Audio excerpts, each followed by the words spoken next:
देश की राजनीति में फिर से आपको एक बार भूचाल देखने को मिलेगा। सुप्रीम कोर्ट ने पश्चिम बंगाल के मुख्यमंत्री ममता बनर्जी को नोटिस जारी किया और साथ ही ईडी पर हुए एफआईआर पे रोक लगा दी।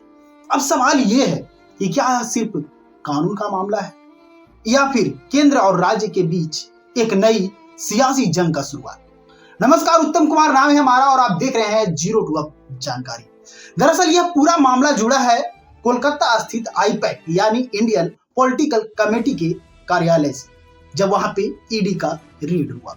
लाइव लॉ रिपोर्ट के मुताबिक ईडी ने सुप्रीम कोर्ट में याचिका दायर की, आरोप लगाया कि जब ईडी की टीम आईपैक परिसर में जांच कर रही थी तभी मुख्यमंत्री ममता बनर्जी और राज्य प्रशासन के वरिष्ठ अधिकारी वहां पहुंचे और उसी दौरान जांच में कथित रूप से जबरन हस्तक्षेप किया गया। ईडी का कहना है कि अधिकारियों को काम करने से रोका गया, वहीं पर माहौल तनावपूर्ण बनाया गया। इसी कारण जांच की प्रक्रिया प्रभावित हुई। इसके बाद पश्चिम बंगाल की पुलिस ने ईडी के अधिकारियों पर एफआईआर दर्ज भी कर दी। जब एफआईआर दर्ज हुआ तो यह मामला और गंभीर हो गया। इसी एफआईआर को कथित हस्तक्षेप को लेकर के ईडी सीधे सुप्रीम कोर्ट पहुंचती है और वहां पे अपना याचिका दायर करवाती है। जब याचिका दायर की गई तो मामले का सुनवाई हुआ और सुनवाई जस्टिस प्रशांत कुमार मिश्रा और जस्टिस विपुल पंचोली की पीठ ने की। सुनवाई के दौरान अदालत ने आदेश दिया कि प्रतिवादियों को नोटिस जारी किया जाए और 2 सप्ताह के भीतर काउंटर हलफनामा दाखिल किया जाए। यानी सुप्रीम कोर्ट साफ तौर पे ये आदेश दिया है कि प्रतिवादियों उनको 3 दिन के भीतर नोटिस का जवाब दिया जाए और साथ ही 2 सप्ताह के भीतर उन्हें काउंटर हलफनामा दाखिल किया जाए। 3 दिन के भीतर में नोटिस का जवाब देना है और 15 दिन यानी कि 2 सप्ताह के भीतर में क्या करना है, काउंटर हलफनामा सुप्रीम कोर्ट में दाखिल करना है। और फिर से मामले की सुनवाई होगी वो 3 फरवरी 2026 को 3 फरवरी का इस मामले का सुनवाई फिर से किया जाएगा। और अदालत ने यह भी निर्देश दिया है कि आईपैक और उसके आसपास के क्षेत्र में लगे सभी सीसीटीवी कैमरे और फुटेज को सुरक्षित रखा जाए ताकि आगे की जांच में कोई बाधा ना हो।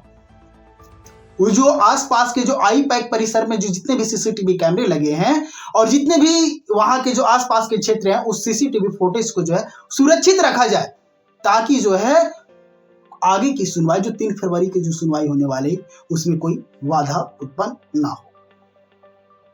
और सबसे अहम आदेश यह भी रहा कि सुप्रीम कोर्ट ने ईडी अधिकारियों के खिलाफ दर्ज एफआईआर पे रोक लगा दिया।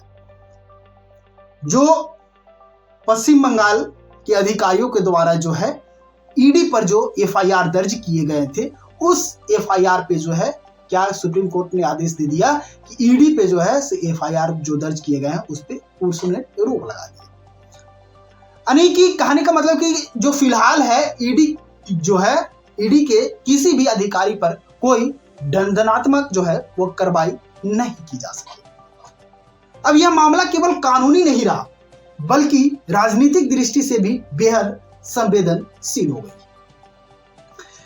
एक और केंद्र की सरकार और दूसरी ओर राज्य की सरकार और सरकारी एजेंसी ईडी।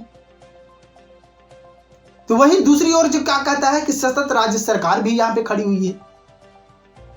तो ये मामला कानूनी नहीं बल्कि राजनीतिक दृष्टि से भी बेहद संवेदनशील हो गया। एक और केंद्र की सरकार की जांच एजेंसियां जिसे हम ईडी बोलते हैं, तो वहीं दूसरी ओर सशक्त राज्य सरकार यानी ममता बनर्जी।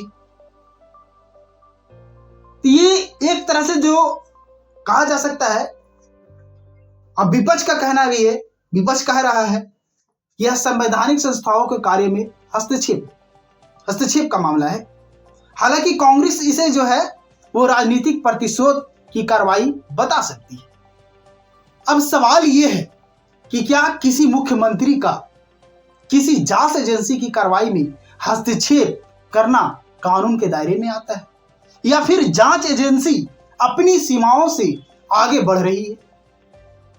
इस प्रश्न का उत्तर अब देश के सर्वोच्च न्यायालय देगी, क्योंकि 3 फरवरी 2026 को सुप्रीम कोर्ट में इस मामले की अगली सुनवाई होगी और वही यह तय होगा कि कानून बड़ा या सत्ता। आप इस पूरे घटनाक्रम को कैसे देखते हैं? अपनी राय कमेंट में जरूर बताएं।